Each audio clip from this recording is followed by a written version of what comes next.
Hello and welcome to Last Call, your one-stop shop for everything UIndy sports and beyond. A lot of things happened in the sports world over this past weekend.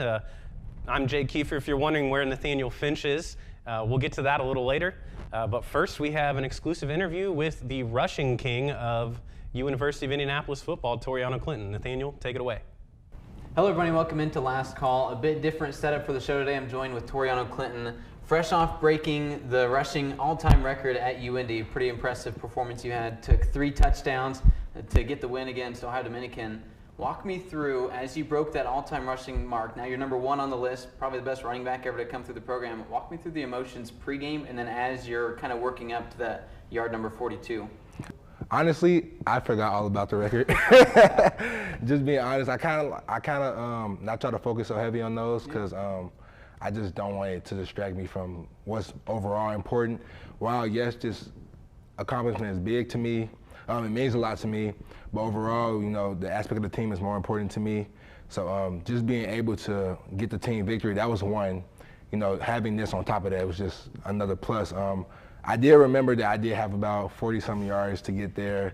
It didn't really hit me until after the game, but just to see my parents, how happy my mom and dad and stepdad were, like, it made me feel good. So you broke the record on that 3rd touchdown from 12 yards, kind of a storybook way to get it, the touchdown to give you that. Did you keep the ball from that score? Or did you have, you said you didn't really know, so you didn't really get to celebrate that till after the game, right? Yeah, so Keefer's, after when we got in our huddle and we broke down, he actually made a big announcement that also I didn't know he was gonna do.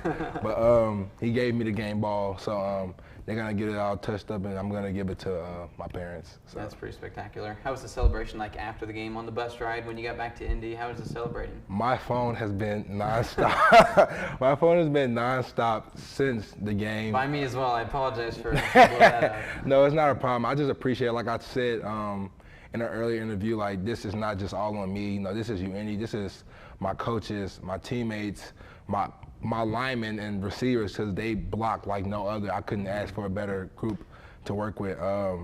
Just everybody who's kind of been along the ride with me. Like, this is not just me, you know. It's been a lot of ups and downs. I've had people who were on the team and not on the team pick me up in hard times and, you know, just tell me, like, you know, just stay focused. You got this. So It's not just me. This is UIndy.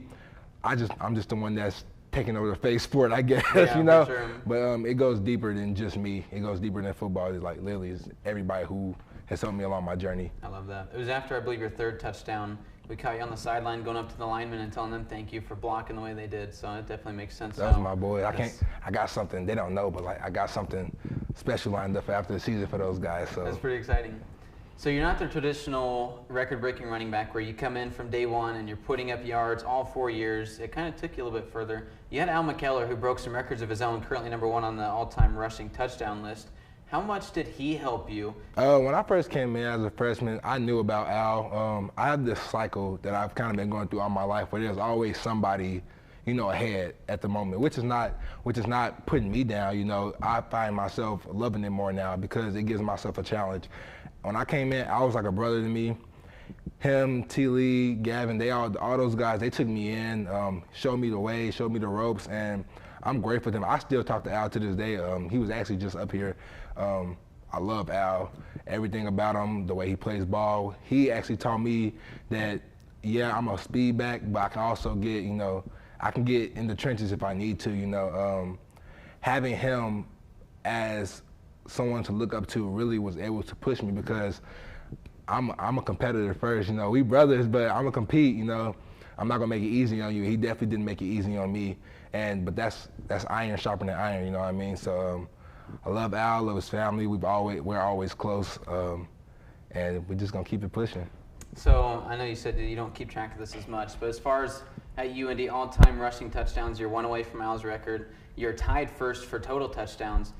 Got a homecoming game this coming weekend. You're gonna have all the home crowd there. It's gonna be big festivities. What would it mean to break that record for the community here, everyone to see that at home?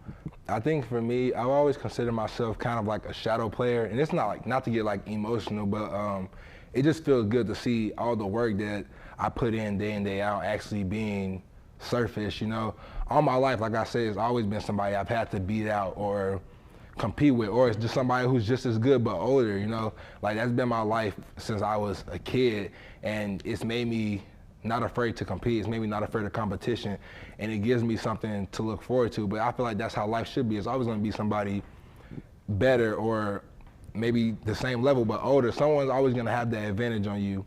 But what are you going to do when it's your time? You know what I mean? I can't look back and say, well, he did this. I have to know. I'm still me. And that's why I've always kept my number throughout all the years that I've been here, because I don't want to be nobody else. I want to be me. I've made a lot of good things happen with this number.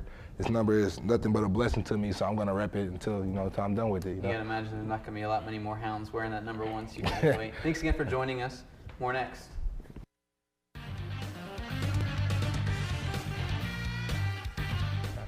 Anybody can be a firefighter. Male, female, younger, older. We have school teachers. We have leaders in business. Is me, you, anyone that wants to be. There is no typical firefighter. Is there a danger hiding in your home? Unused opioid medicines could harm your family. Find your unused opioid pills, patches, or syrups and learn how to dispose of them safely at fda.gov/drug disposal.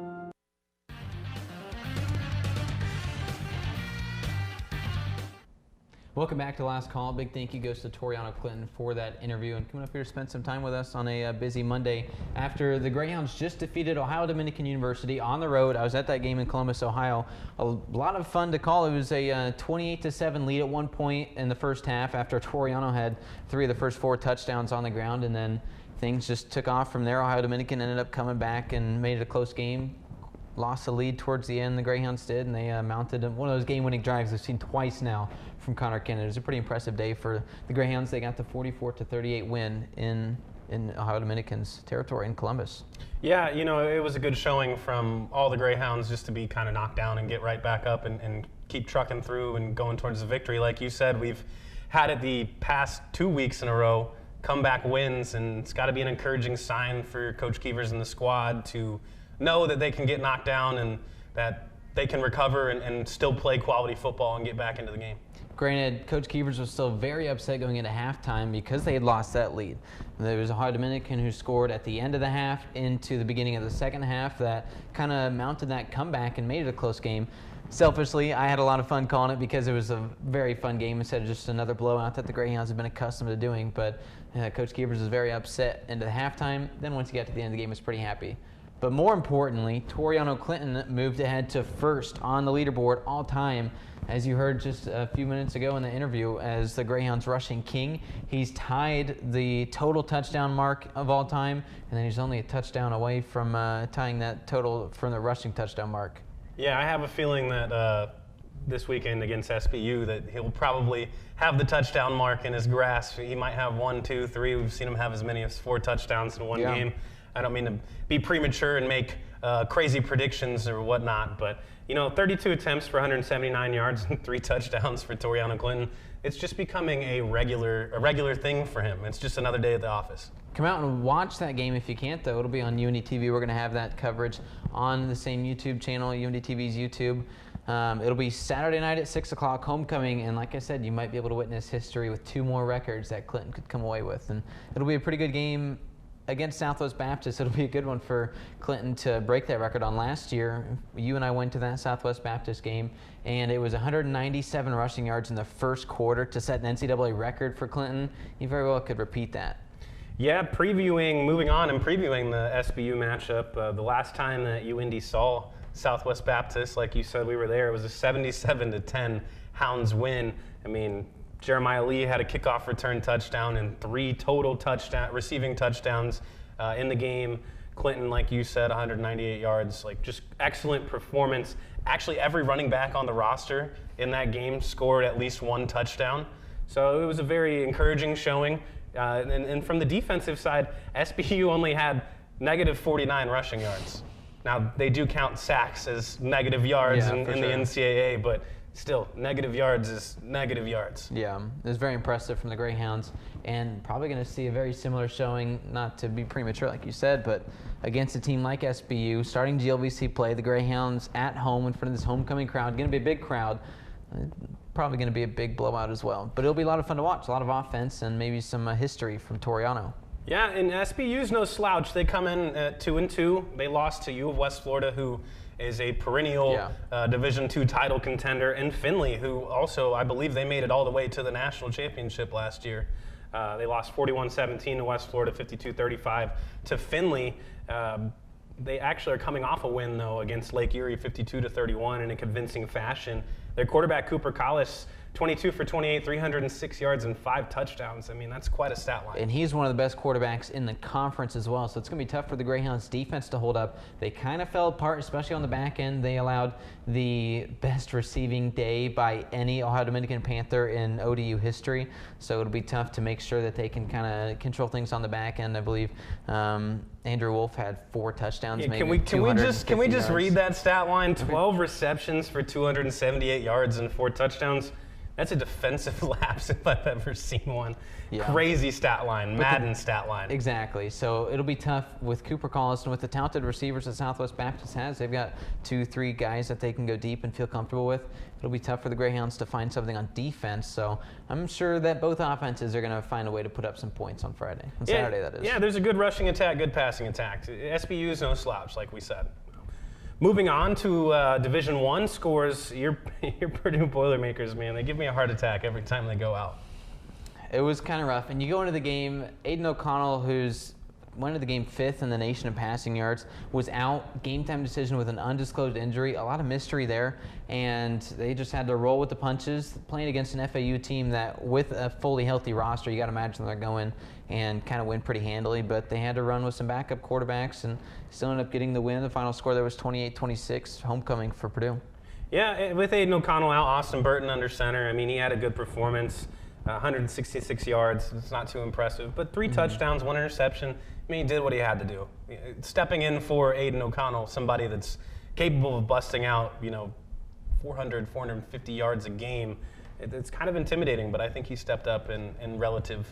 Yeah, and he doesn't have the same chemistry with star receiver Charlie Jones, but it didn't seem to matter. Jones came away with the game, 9 catches for 59 yards and 2 touchdowns. Maybe a little underutilized, only 9 catches, but he did have those 2 scores and ended up being pivotal in giving Purdue that win. So Jones is just a freak, man. He's a lot of fun to watch. Yeah, TJ Sheffield also found pay dirt with a touchdown as well from Burton, and it was a nice strike. I thought it was good. But, man, FAU, correct me if I'm wrong here, but that might be a bowl-eligible team at the end of the season. I mean, Dylan Downing, 15 rushing attempts for 135 yards, 1 touchdown. That's a great showing from a very he was a powerful running back. He kept those legs churning and kept generating yards post-contact. How about IU, though? How'd the Hoosiers do? I know it's a bit of a soft spot for you brush over this one. being an IU fan. Cincinnati's just leaps and bounds better than the Hoosiers. They lost 45-24. I said last week that they were going to struggle against this part of their schedule. This is the last game before conference play starts, and conference schedule is absolutely ridiculous for IU. So, unfortunately, I'm a diehard Hoosier fan for life, and I'll be there through the bad. So, but Jake, IU was 3-0 to start the season. I was told from on. all the IU fans that IU was going to go and win the national championship. What happened there? We'll move on. Moving on!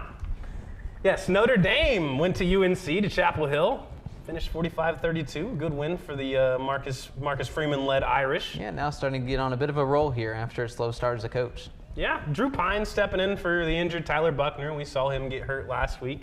Did pretty well, 3 touchdowns, 289 yards. Solid performance, I'd say. Yeah, it was a pretty fun game to watch as well. For Notre Dame fans, you got to feel pretty hopeful. It was a very rough start to the season, and there was all that hope after the Ohio State game where it really looked like things were looking up for the team, but then it just it's all kind of fallen apart since then. But it's good to see them get a couple wins, put a couple wins on paper. Yeah, Drake May for the Tar Heels, 309 yards, 5 touchdowns. I mean, good showing for him. But I think the run game was the major contributing factor for the Irish to get the dub there. They had 3 running backs with at least 50 yards or more. Of course, Audric Estemis, 134 yards apart and 2 touchdowns. It's a good showing, and I think that's how they're going to continue to win games is on the ground. Yeah. Tyler Buckner's out. And they gave him the 17 carries, which led the team, and obviously it's a big workload, but they were able to get, Tyree with 80 yards, Diggs had 50. It was a nice showing from that three-headed monster, the rushing attack, but still knowing that Estimi's that #1 guy with those 17 carries, and he did pretty well with them. Yeah. Moving on, Texas played Texas Tech. The Longhorns traveled to Lubbock to take on their in-state rival. Tech looking for revenge from their 70-35 loss last season, just an absolute blowout. Early in the first, Hudson Card finds Keelan Robinson, who manages to keep on his feet for a 30-yard touchdown, makes the game 7-0. And later on in the first, an 18-play drive spanning 75 yards in almost 8 minutes sets up quarterback Donovan Smith for the Raiders with a 4-yard 4th-and-goal touchdown. We're all tied up at 7. The next drive results in a field goal. So 10-7 Texas, and moving on earlier in the second, Smith off the play action finds his running back Taj Brooks for a 17-yard strike as he walks into the end zone untouched. Raiders up by 4. Yeah, it was a pretty impressive play from Texas Tech. Yeah, untouched. Just over 6 minutes left in the half. QB Hudson Card, playing for the injured Quinn Ewers, escapes a collapsing pocket and fires one deep to Xavier Worthy for a 39-yard score. 17-14 Longhorns lead, and what a throw that was.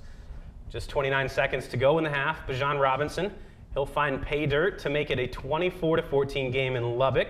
That score, of course, set up by a Hudson Card Rashawn Johnson connection for 23 yards. No more scoring would happen until a field goal from Tech that makes it a 24-17 game with about 4.5 minutes left in the third. Bijan Robinson finds a gap and takes it 40 yards to the house. Horns up 31-17, and Texas Tech would find the end zone another time to bring them within a touchdown.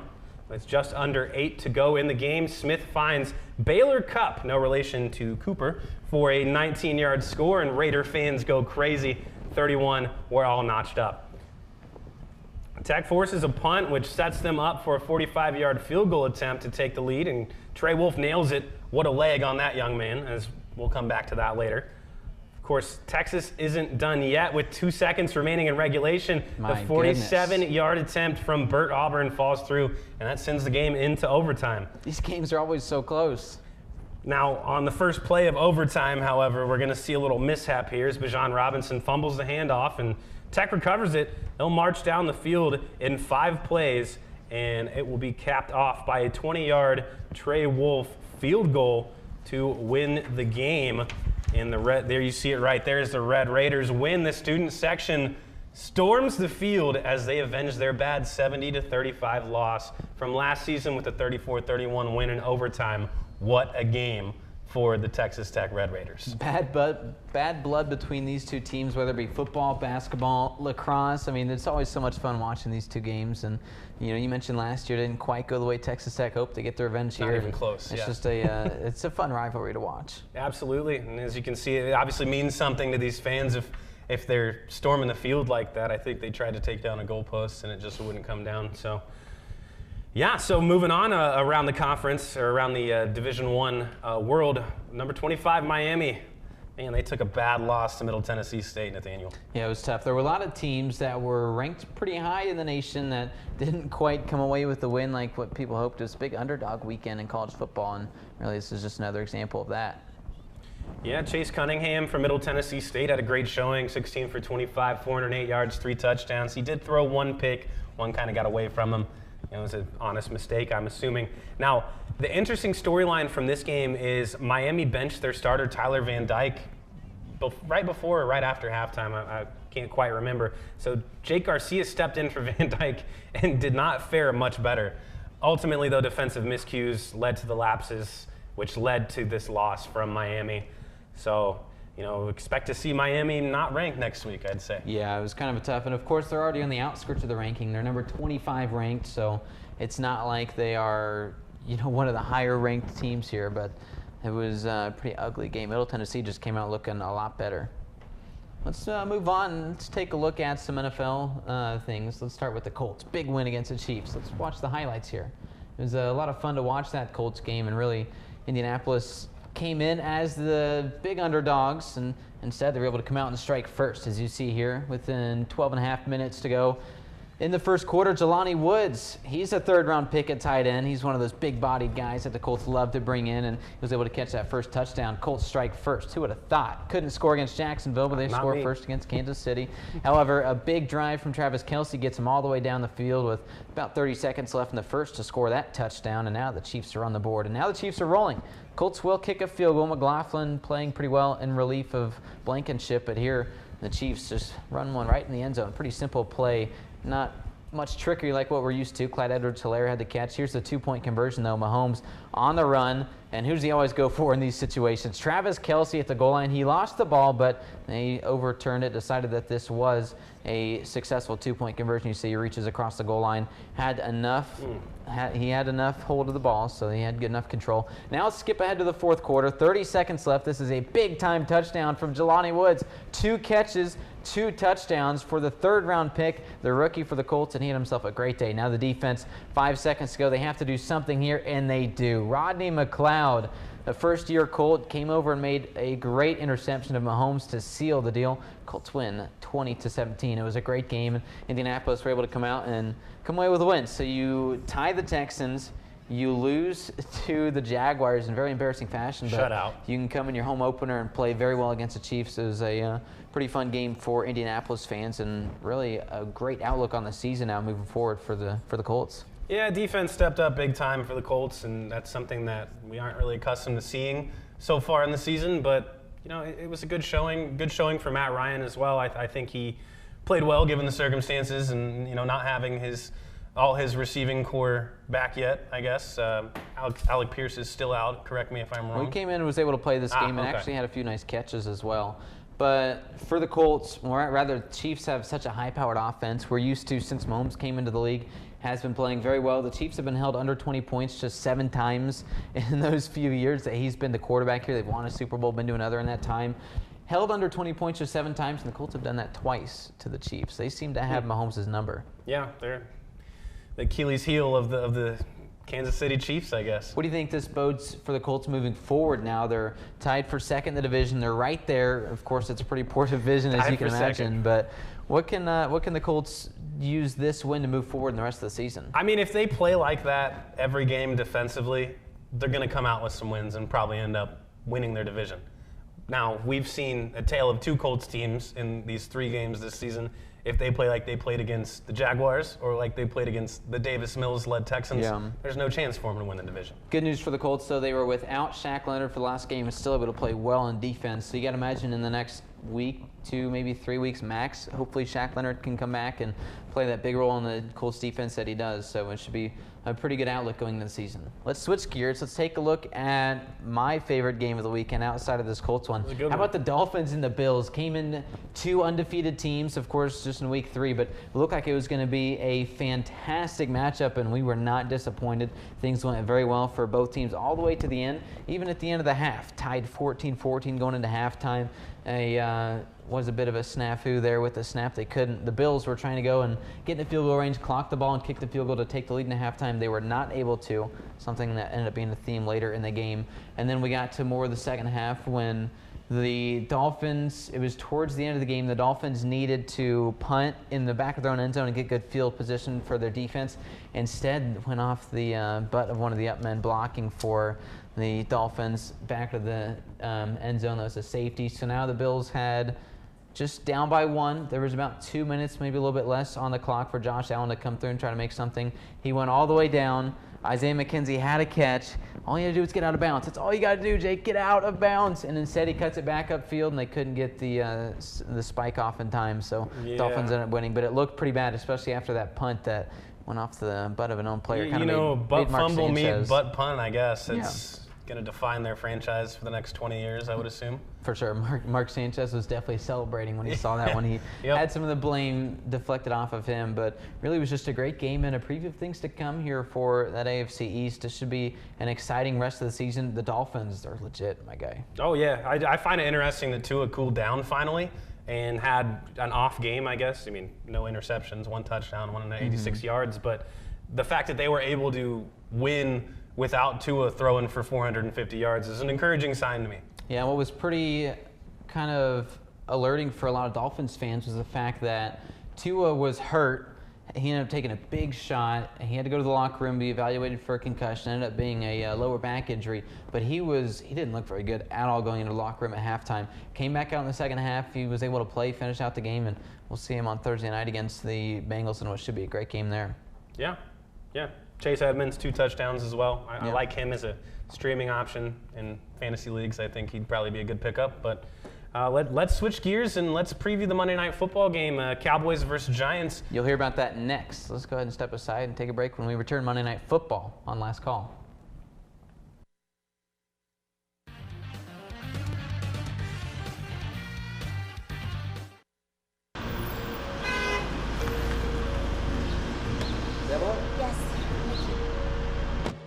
Sorry, but before we start, you should know our terms and conditions. I'm kind of in a rush. You understand that by using the service, you may be exposed to content that is potentially dangerous, offensive, harmful to minors, unsafe, or otherwise objectionable, and you're using the service at your own risk. What? Let's go. Ride-hail companies typically claim they aren't liable for their drivers. So read the fine print. Always ride responsibly.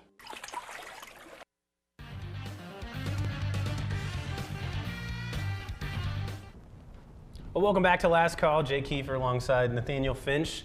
Let's go ahead and preview this Cowboys-Giants Monday night game, Nathaniel. What are your thoughts going into this? It's 2 seemingly weak but possibly not horrible teams. It's going to be a close game, I believe. Right now the Giants are favored at home by 1.5 points. Of course, the Cowboys coming in with the backup quarterback.